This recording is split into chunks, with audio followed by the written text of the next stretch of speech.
Welcome to implement NIST Cybersecurity Framework 2.0 step by step. In the next 15 minutes, we'll walk you through the complete process of implementing CSF 2.0 in your organization, covering all 6 core functions: govern, identify, protect, detect, respond, and recover. This is real, actionable knowledge condensed from the full Udemy course. Let's get started. Let's begin with an overview of the NIST Cybersecurity Framework 2.0. We'll cover what's changed from version 1.1, the new structure, and why organizations worldwide are adopting it. Before diving in, let's define the key concepts you need to understand throughout the NIST Cybersecurity Framework. The CSF core is the heart of the framework. It consists of 6 functions, 22 categories, and 106 subcategories that describe desired cybersecurity outcomes for any organization. Profiles are a key tool for implementation. Your current profile describes your existing cybersecurity posture, while your target profile defines where you want to be based on business needs. Tiers describe your organization's cybersecurity maturity across 4 levels: partial, risk-informed, repeatable, and adaptive. They help you gauge how sophisticated your risk management practices are. The govern function is brand new in CSF 2.0. It sits at the center of the framework and establishes your cybersecurity strategy, risk appetite, roles, and policies that inform all other functions. Let's compare the key differences between the original framework and the new 2.0 version released in February 2024. CSF 1.1 had 5 core functions, was primarily designed for critical infrastructure, included 23 categories and 108 subcategories, had governance buried within the identify function, and offered limited supply chain security guidance. CSF 2.0 adds the govern function at the center, is explicitly applicable to all organizations regardless of size or sector, reorganizes into 22 categories and 106 subcategories, elevates governance as a standalone function, and provides enhanced supply chain and emerging technology guidance. The govern function is the centerpiece of CSF 2.0. It establishes your cybersecurity risk management strategy, expectations, and policy. Everything else flows from it. The govern function contains 6 categories that form the foundation of your cybersecurity program. Organizational context ensures you understand your mission, stakeholder expectations, and legal and regulatory requirements that drive your cybersecurity decisions.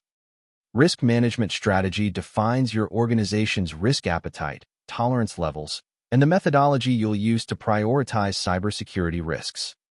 Roles, responsibilities, and authorities ensures clear accountability, from CISO-level leadership to board oversight and cross-functional ownership of cybersecurity outcomes. Policy and oversight covers your cybersecurity policy suite, ongoing performance monitoring, and mechanisms for continuous improvement of your cybersecurity program. Here are the practical steps to implement the govern function in your organization. Start by defining your cybersecurity risk appetite. This must be aligned with your broader enterprise risk management strategy, so cybersecurity isn't treated in isolation. Assign clear roles and responsibilities. Designate a CISO or equivalent leader, and establish a regular reporting cadence to the board of directors on cybersecurity matters. Draft your cybersecurity policy suite. At minimum, cover acceptable use, access control, incident management, data protection, and third-party risk management. Establish supply chain risk management requirements. Assess all critical vendors, include cybersecurity clauses in contracts, and monitor their compliance on an ongoing basis. The identify function helps you develop an organizational understanding of all cybersecurity risks, including assets, vulnerabilities, and threats. You cannot protect what you don't know about. Asset management is the foundation of the identify function. Hardware assets include servers, laptops, IoT devices, and network equipment. You must maintain a complete inventory, tag each asset, and track its full life cycle from procurement to disposal. Software assets cover applications, SaaS platforms, and operating systems. track licenses, maintain version control, and implement an approval process for new software. Data assets include customer records, intellectual property, and financial data. Classify each data set by sensitivity level and map how data flows through your organization. People and services cover employees, contractors, cloud services, and API integrations. Map access permissions and document dependencies between services. Risk assessment under CSF 2.0 is a structured process that identifies, analyzes, and prioritizes cybersecurity risks. Begin by identifying threats using threat intelligence feeds, analyzing common attack vectors, and monitoring emerging risks relevant to your industry and technology stack. Map vulnerabilities through regular scanning, periodic penetration testing, and configuration audits across your infrastructure, applications, and cloud environments. Assess the potential impact of each risk by conducting business impact analysis, evaluating data sensitivity, and determining service criticality to your operations. Prioritize risks in a risk register using a heat map approach. Make treatment decisions based on your risk appetite defined in the govern function. The protect function implements safeguards to manage and reduce cybersecurity risks. This is where you deploy the controls that defend your organization. The protect function covers 5 critical categories. Here are the essential controls you need to implement. Identity management and access control is your first line of defense. Enforce least privilege access, require multi-factor authentication for all critical systems, and conduct regular access reviews. Awareness and training ensures every employee understands their cybersecurity responsibilities. Provide role-based training and measure outcomes through tests and simulated attacks. Data security requires encryption at rest and in transit, data loss prevention controls, and a robust backup strategy that includes regular testing of restore procedures. Platform security covers hardened system configurations, timely patch management across all systems, and secure software development lifecycle practices for your applications. CSF 2.0 aligns well with Zero Trust principles. Let's compare the traditional perimeter approach with Zero Trust. The traditional approach trusts everything inside the network perimeter, relies on a single firewall as the primary defense, uses VPN for remote access, and grants implicit trust once a user authenticates. Zero Trust, defined in NIST SP 800-207, requires verifying every request regardless of source, implements microsegmentation and least privilege, bases access decisions on identity rather than location, and continuously validates trust throughout every session. The detect function ensures that possible cybersecurity attacks and compromises are found and analyzed promptly. Speed of detection directly determines the impact of an incident. Effective detection requires multiple layers working together. Here's the detection capability framework. The foundation is continuous monitoring. Deploy a SIEM solution, aggregate logs from all critical systems, analyze network traffic for anomalies, and implement endpoint detection and response tools. Build anomaly detection by first baselining normal behavior across your environment, then alerting on deviations, and leveraging machine learning models to reduce false positives. Integrate threat intelligence feeds into your detection tools, match indicators of compromise against your telemetry, and participate in industry information sharing groups. The respond function ensures your organization can take effective action when a cybersecurity incident is detected. A well-rehearsed response minimizes damage and recovery time. When a cybersecurity incident occurs, follow this structured response lifecycle. Triage the incident immediately. Assess severity, classify the incident type, and determine the appropriate response team and escalation path. Analyze the incident to understand scope, root cause, and affected assets. Collect and preserve digital evidence for potential forensic investigation. Contain the threat to prevent further spread. Isolate compromised systems, block malicious communications, and implement temporary mitigations. Communicate with all stakeholders including management, legal, affected customers, and regulators as required by law or contract within mandated timeframes. Implement mitigations to eradicate the threat. Apply patches, remove malware, close attack vectors, and verify the threat has been fully neutralized. The recover function focuses on restoring assets and operations affected by cybersecurity incidents.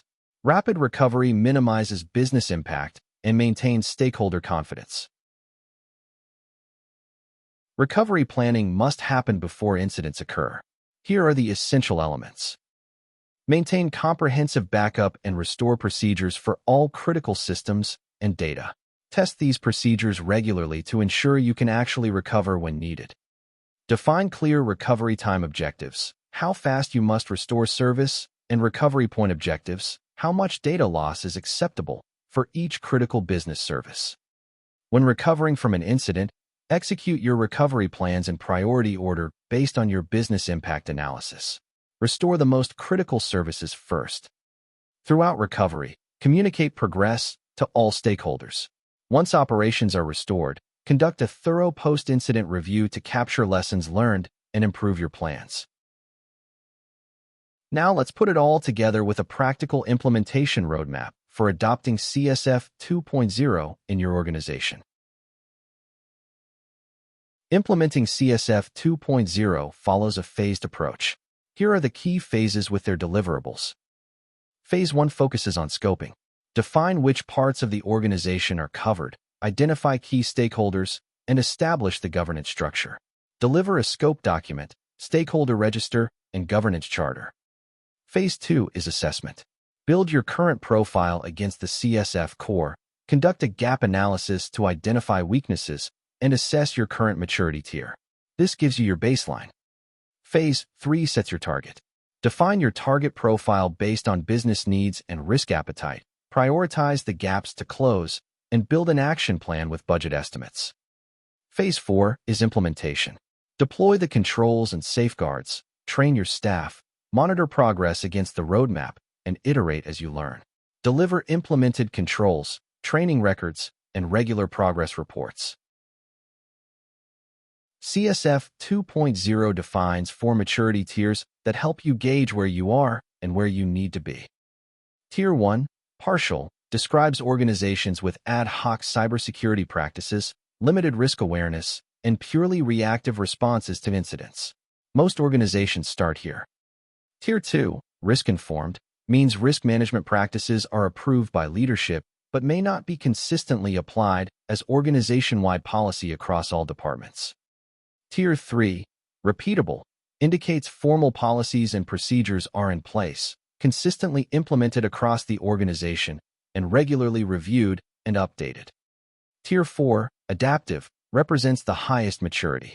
The organization continuously adapts its cybersecurity practices based on lessons learned, predictive indicators, and real-time threat intelligence. Let's wrap up with the most important takeaways from this NIST CSF 2.0 implementation overview. CSF 2.0 is built around 6 functions. The new govern function sits at the center, establishing strategy and policy that informs the other 5: identify, protect, detect, respond, and recover. Always start with governance. Define your risk appetite, assign clear roles and responsibilities, and establish your policy suite before diving into technical controls. Use profiles to document where you are now and where you want to be, and use tiers to measure your maturity. The gap between current and target profiles drives your action plan. CSF 2.0 is designed for all organizations, not just critical infrastructure. It maps directly to other frameworks like ISO 27001, COBIT, and NIST SP 800-53, enabling integrated compliance. That wraps up our summary of NIST CSF 2.0 implementation. In the full course on Udemy, you'll get detailed coverage of all 6 functions, 22 categories, and 106 subcategories, practical implementation templates, step-by-step guidance for building your current and target profiles, real-world examples, and quizzes to test your knowledge. Click the link below to enroll and start implementing CSF 2.0 today. Thank you for watching. If you found this valuable, please subscribe for more cybersecurity and governance content. See you in the course.